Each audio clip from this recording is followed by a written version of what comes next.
Pour vous, mais moi j'ai un petit message à passer à la nouvelle génération des chrétiens 2.0 en fait. En fait, parfois je suis là, j'analyse simplement les circonstances. Je me pose la question de savoir à quoi est-ce que le christianisme va ressembler dans les années à venir.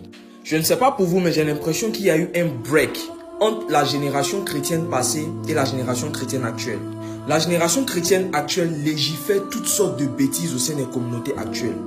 Aujourd'hui, on a l'impression que les mœurs et les valeurs qui étaient les piliers de l'église commencent complètement à disparaître au sein de l'église.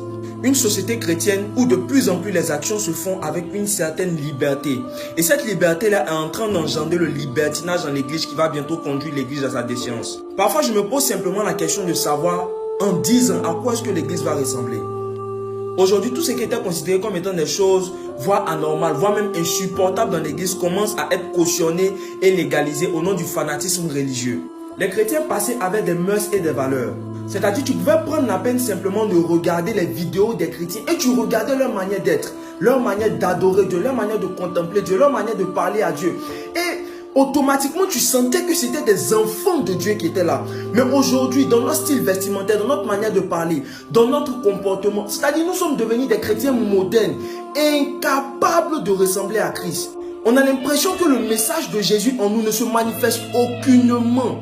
Toute notre vie est en train d'être liée au fait, au siècle présent. Je dis toujours bientôt, il ne faudrait pas qu'on soit étonné lorsqu'on va trouver dans l'église des hommes qui ont percé des oreilles avec un symbole de croix de Jésus, avec des persils ici au niveau des sous-cils.